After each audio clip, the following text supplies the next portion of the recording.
기도하겠습니다. 아멘. 오늘 은혜 받을 말씀의 제목은 중직자의 축복을 누리시다 라는 제목으로 같이 은혜 나누겠습니다. 새해맞이 감사 예배 때에 우리 교회 표에 대해서 말씀을 전했습니다.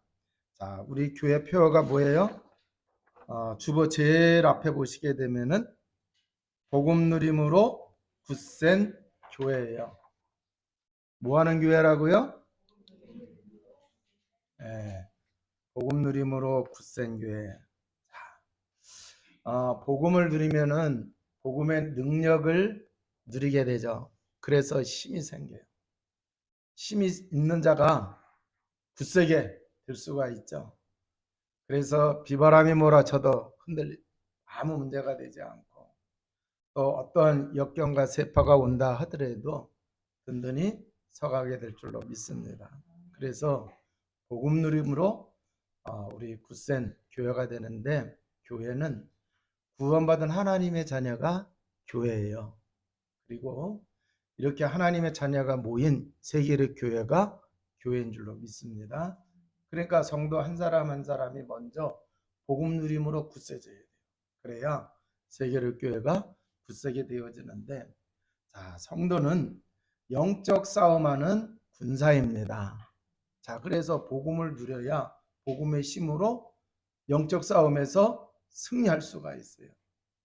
여러분이 삶의 현장에 들어가는데 거기에는 눈에 보이는 것만 있는 게 아니라 영적 대적이 있단 말이에요. 그죠? 그래서 여러분들이 먼저 영적 싸움에 승리하고 현장에 들어가야, 삶의 자리에 들어가야 그 속에 형통의 축복을 누리게 될 줄로 믿습니다. 또 이제 우리가 복음 누림으로 굳센 성도가 되어야 선한 싸움을 하는 경주하는 자가 되는 거예요. 자, 이 경주하는 자는 경주의 룰을 따라서, 규정을 따라서 가야 되는 것처럼, 선한 싸움을 하는 성도는 하나님의 말씀을 언약으로 그 말씀을 잘 붙잡고 가야 돼요. 자, 그래서 선한 일을 많이 해내며 하나님께 영광 돌리시기를 바랍니다. 자, 그리고 농부라고 얘기하고 있는데, 농부는 살리는 일을 해요.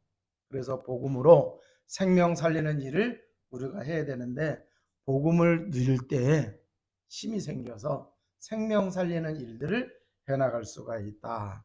그래서 2024년도 여러분들이 복음을 누림으로 복음의 능력으로 이러한 사명을 잘 감당하는 굳센 교회가 되시기를 주님의 이름으로 축원을 드립니다. 자, 그래서 여러분들의 교회 표현을 가지고 2024년도 이 말씀과 표의 말씀과 강단에서 선포되는 것을 잘 여러분들이 인도받으시면은 하나님의 축복을 많이 누리게 되어집니다. 자,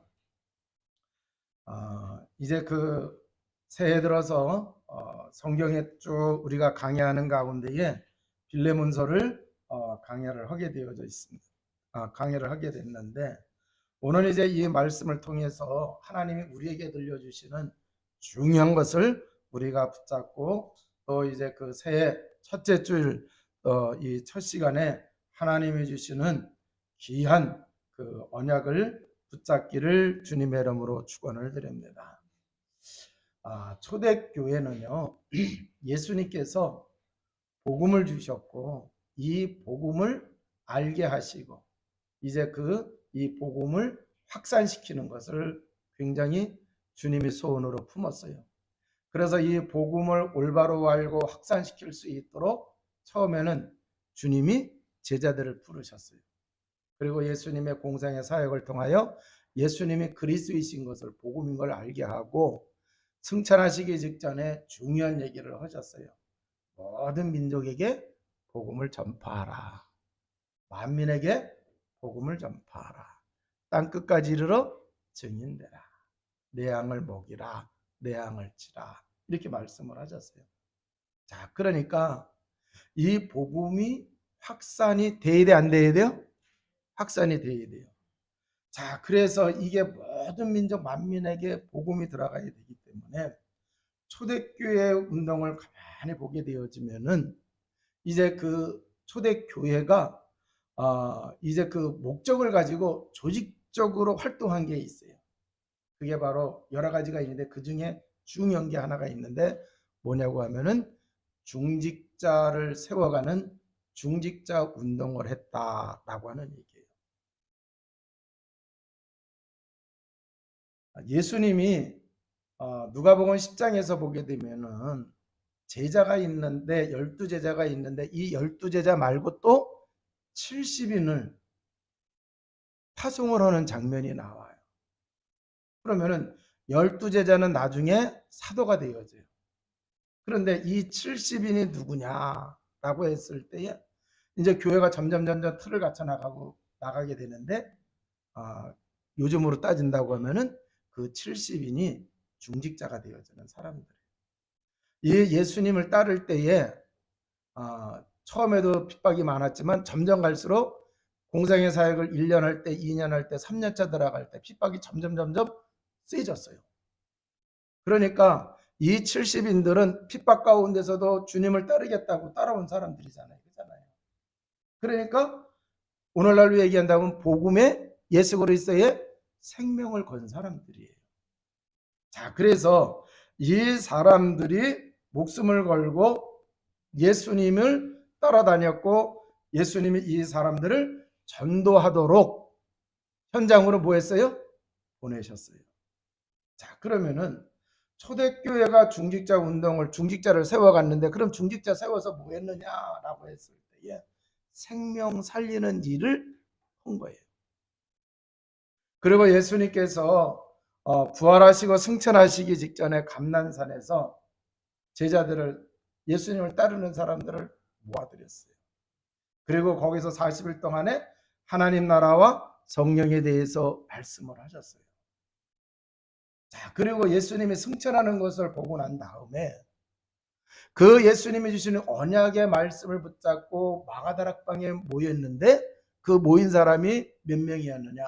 예수님이 승천하는 것을 본 사람들은 500여 명이 봤어요. 그런데 거기에 모인 사람은 120명이었어요. 이 120명 속에는 제자 12이 들어가 있고 70인이 들어가 있어요? 안 들어가 있어요?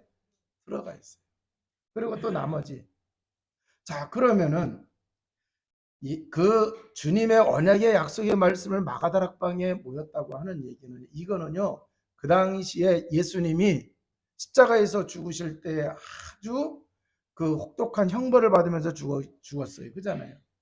그리고 예수님이 부활한 것을 이제 믿지 못한 사람들이 이렇게 이제 제자들이 예수님의 시신을 빼돌렸다 하면서 이렇게 유언비어 퍼뜨리면서 예수 믿는 사람들 예수님의 말씀을 따르게 되어지면은 핍박받아요, 안 받아요?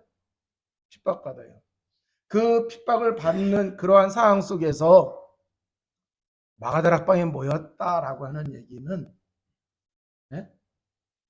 정말 생명을 걸고 신앙을 붙잡고 나간 사람들이에요. 자, 그리고 이 사람들이 그래서 120명이 모여서 마가다락방에서 기도를 했어요. 아주 열악한 환경 속에서 위험이 다가오는 그런 상황 속에서도 주님의 언약을 붙잡고 흔들리지 않고 기도하는 사람, 그 사람들이 누구였다? 중직자였다라고 하는 얘기예요. 그러면 이 말씀을 통해서 중직자는 어떠한 어려움과 난간 속에 있다 하더라도 주님이 주시는 복음을 생명으로 붙잡고 그 말씀 붙잡고 기도하는 사람들이다 라고 하는 얘기예요. 그러한 이제 그 중직자 운동을 초대교회가 했다라고 하는 얘기. 그리고 사도행전 2장에 가서 보게 되면 이들이 성령 체험하고 난 이후에 예루살렘에 흩어져 나가가지고 오순절을 지키기 위해서 온 유대인들에게 뭐를 했어요? 복음을 전했어요. 그러니까 중직자는 뭐를 하는 사람들이었어요? 복음 전하는, 전도하는, 전도자의 삶을 사는 사람들이었죠. 그래서 그 사람들이 사도행전 2장 41절에서 42절에 보게 되면은 3,000명의 제자가 세워지는, 그러니까 중직자가 복음 위에서 헌신하고 복음 전하고 복음으로 사람들을 양육하면서 계속 이렇게 하니까 3,000명이 돌아와요. 그 허다한 사람들이 돌아와요. 자, 뿐만 아니라 교회가 이제 그 커지게 되니까 열두 사도들이 성도들을 어떻게 잘 돌볼 수가 없어요. 그래서 사도를 돕기 위해서 사도행전 6장에 가서 보면은 집사를 뽑죠. 그죠? 예. 그 7명의 일꾼을 뽑아요. 그들이 중직자입니다. 중직자예요. 그래서 이 중직자들이 뭐를 했느냐? 사도를 도와서 성도들을 보살피는 일들을 했다라고 하는 얘기예요. 자, 그런데 이제 그 사도행전 7장에 가서 보게 되면은 스데반이 환난을 통하여 이제 순교를 당해요. 자, 그래서 사람들이 흩어지게 됐어요. 그런데 중직자인 이 사람들은 피난 가면서도 뭐를 했어요? 흩어져 가면서도 복음 전하는 건 계속했어요. 생명 살리는 일을 했어요. 그래서 나중에 보면은 안디옥에 가서 교회를 세웁니다. 그런데 이 안디옥에 가서 교회를 세웠는데 이 교회가 처음에 시작이 된 마가다락방에서 시작이 된 예루살렘 교회보다도 더 큰 일을 해요. 선교사들을 파송을 합니다. 또 이제 마가다락방 교회가 어려움을 당하니까 구제금을 보내주기도 하고 하는 그러한 일들도 하는 것을 볼 수가 있어요. 그러니까 중직자들이 뭐를 했다? 지교회 운동을 했다라고 하는 얘기예요. 무너지지 아니하는 지교회 운동. 그리고 사도행전 12장에 가서 보게 되면은 그 베드로가 감옥에 갇혀서 곧 죽을 임박한 그러한 상황에 몰리게 되어졌을 때에 낙심하지 아니하고 모여서 뭐를 했어요? 이들이 기도를 했다라고 하는 얘기예요. 자, 그래서 초대교회가 열악한 환경 속에서도 그 핍박 속에서도 복음이 확산되어질 수 있도록 주님이 모델을 세워줬고 초대교회가 따라가면서 계속한 게 뭐냐? 주님은 제자만 세운 게 아니라 70인과 같은 끝까지 복음 전하는 또 이제 그 120명과 같은 그러한 사람들을 만들어 놓으시고 주님이 승천하신 거예요.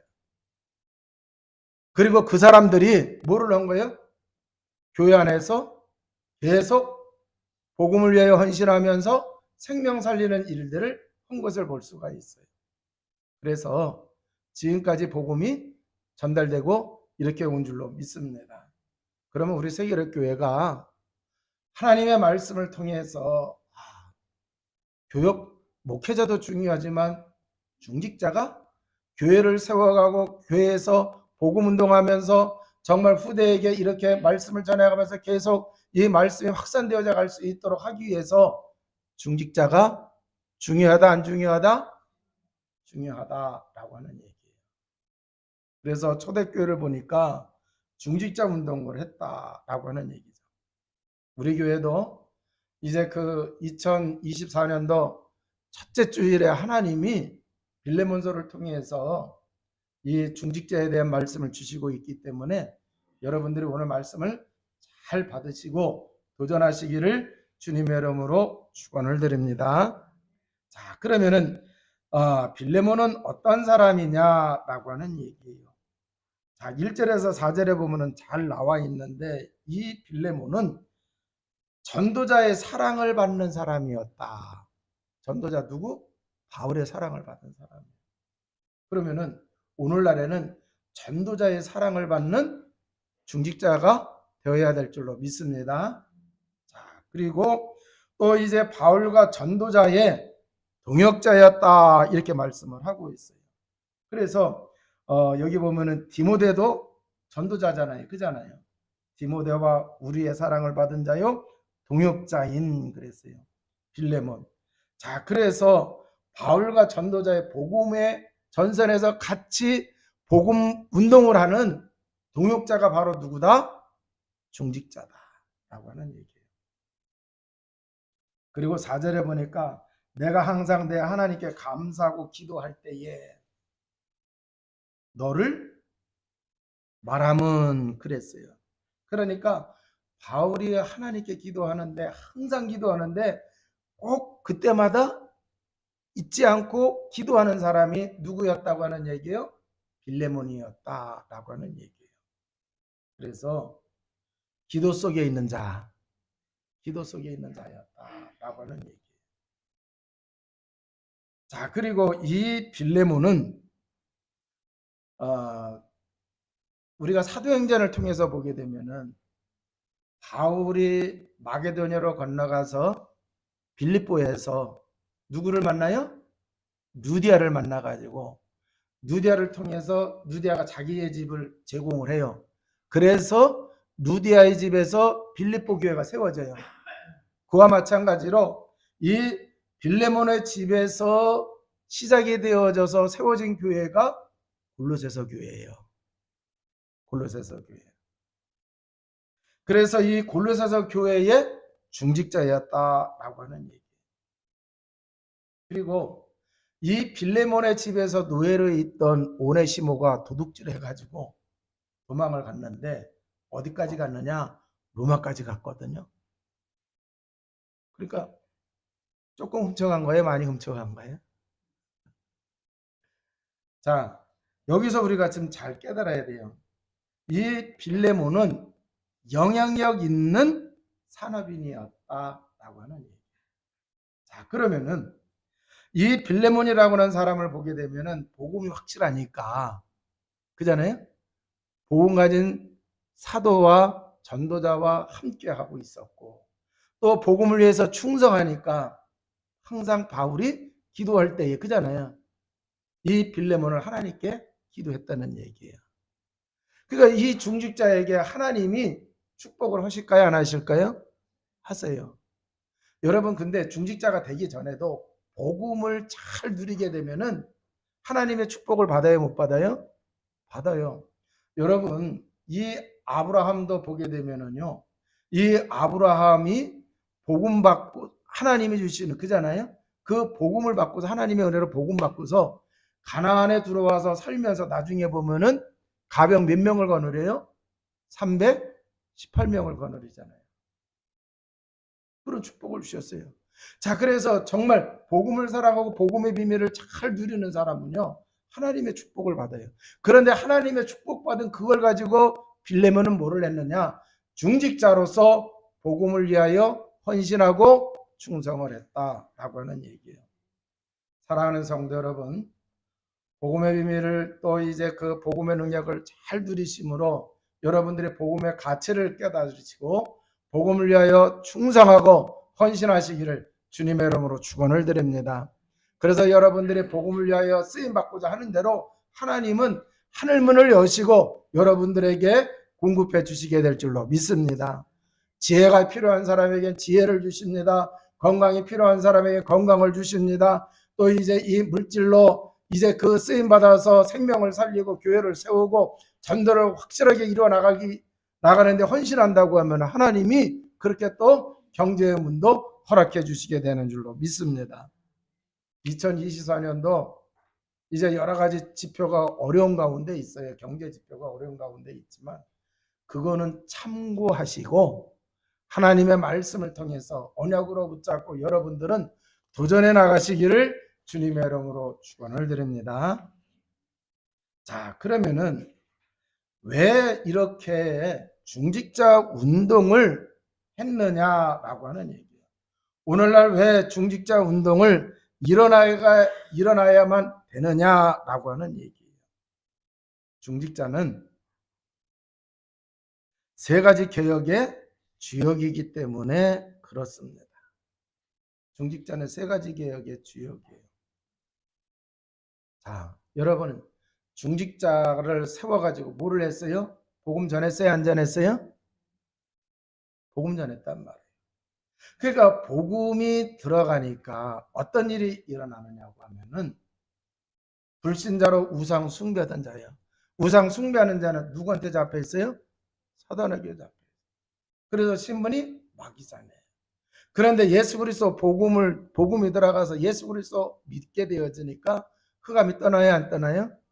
그래서 마귀 자녀에서 누구 자녀로 바뀌었어요? 하나님의 자녀가 됐어요. 전에는 사주팔자 운명에 따라서 살아갔는데 그래서 점을 치고 귀신 인도 받아 살아갔는데 이제는 하나님의 인도를 받으면서 하나님이 주시는 은혜와 축복 속에 살아가고 있다라고 하는 얘기예요. 그러니까 인생이 개혁이 된 거예요, 안 된 거예요? 개혁이 된 거예요. 그래서 이 중직자가 세워지고 중직자가 정말 중직자의 사명을 감당하게 되면은요, 주변에 인생개혁이 일어나는 그런 데에 주역으로 쓰임받는 역사가 있게 되어진다라고 하는 얘기예요. 로마서 16장 17절에서 18절에 보니까 하나님께 감사하리로다 너희가 본래 죄의 종이더니 너희에게 전하여 준 바 교훈의 본을 마음으로 순종하여 죄로부터 해방되어 의에게 종이 되었느니라. 할렐루야. 자, 그래서 예수 그리스도 복음이 들어가니까 전에는 죄 마귀잖아요. 마귀에게 종이 되니까 죄 짓는 일만 했다는 얘기예요. 그런데 복음이 들어가게 되니까 이제는 뭐가 되는 거예요? 의의 종이 되느니라. 하나님의 종이 되어 복음을 위한 종이 되어지는 거예요. 그리고 인생개혁이 일어나게 되는데 그 주역이 누구냐? 복음의 생명을 건 사람. 주님의 말씀에 충성하는, 그래서 전도하고 생명 살리는 이 일을 하는 중직자가 이 일을 이뤄갈 수 있다라고 하는 얘기예요. 그래서 중직자는 인생개혁의 주역이다. 자, 또 이제 종교개혁의 주역이에요. 그 당시에 이 유대교는 계속, 지금도 마찬가지예요. 유대교는 메시아가 왔다고 그래요? 안 왔다고 그래요? 안 왔다고 그래요. 그러니까 하나님이 예수 그리스도 메시아 보내줬는데도 안 왔다고 하면서 믿는 것은 뭐예요? 복음 가진 신앙생활이 아니라 종교생활이에요. 자, 그런데 그러한 사람들에게 예수 그리스도가 오셨다, 십자가에서 죽으시고 부활하셔서 그리스도가 되셨다, 그잖아요. 그래서 이 예수 그리스도를 믿어야 하나님이 우리가 멸망 가운데 빠졌을 때 보내주시기로 약속하신 여자의 후손으로 오실 그분, 우리의 역사 속에서, 유대인의 역사 속에서 400년이나 애굽에서 종살이 했잖아요. 그때에 하나님이 모세에게 무슨 말씀을 주셨어요? 희생제를 드리기 위하여 사흘길을 가게 해달라, 그잖아요.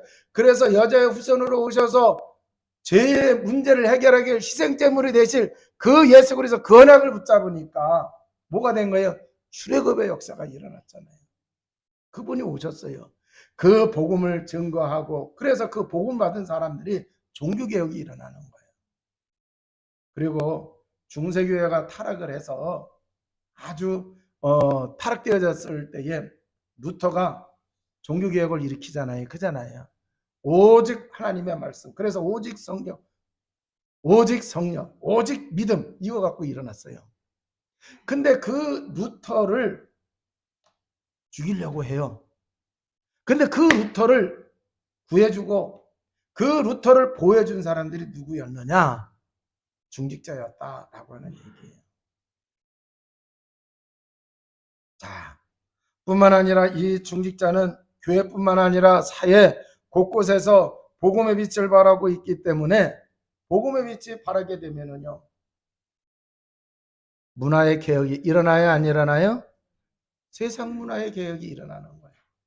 그래서 문화개혁의 주역이 될 수가 있다, 그랬습니다. 이 중직자는요, 세 가지 정복의 주역이기 때문에 중직자 운동을 일으켜야 된다라고 하는 얘기예요. 여러분, 우리가 살아가고 있는 그 현장이 있어요. 삶의 현장이 있어요. 이 복음으로 삶의 현장을 정복할 수 있는 게 누구냐? 중직자다라고 하는 얘기예요.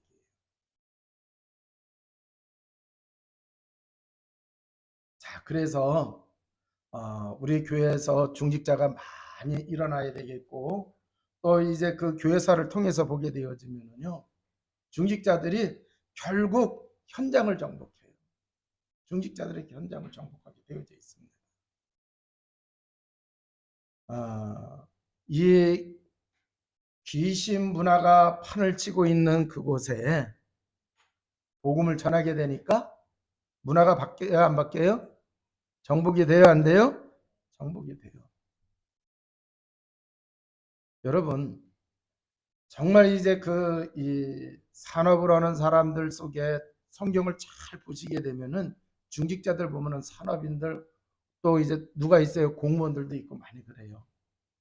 그럼 우리 교회에 렘넌트들이 자라나면서 정말 복음으로 무장이 되어 가지고 여러분들이 사회 곳곳에서 중요한 역할을 이렇게 하게 되잖아요. 그러면은 영향력이 커지게 되어져 있어요. 영향력이 커지게 돼 있어요. 쉽게 얘기해서 사업을 하면서요, 식당을 하면서도 직원을 20명, 30명 거느릴 수 있어요, 없어요? 있어요. 그런데 그 사장님이 중직자야. 그러면은 영향력이 있을까요, 없을까요? 있어요. 여러분이 복음을 가지고 복음의 비밀을 누리면서 한다고 하면은요, 거기서 많은 영향력이 나오게 돼 있어요. 그래서 직원들에게 복음 전할 수도 있고, 그 직장의 문화도 바꿔야 안 바꿔요? 이 귀신 섬기는 사람이 사장이면은 그 식당에 들어가서 보면은요, 부고하고 그잖아요. 명주실하고 해서 이렇게 걸어놓은 데도 있고, 또 부적을 이렇게 붙여놓은 데도 있고, 달마도사 갖다가 이렇게 해놓은 데도 있고 그러잖아요. 그잖아요. 밥 먹으면서도 좀 그래 안 그래요? 그런데 거기 사장님이 예수님 믿는 사람이야. 그런 거 갖다 걸어놓겠어? 아니잖아요. 그잖아요. 그러니까요. 여러분들이 정말 오늘 말씀 통해서 잘 도전받으시기를 바랍니다. 그리고 또 이제 그 중직자는요, 흑암 경제를 빛의 경제로 바꾸는 역사를 이룰 수 있게 되어지는 거예요.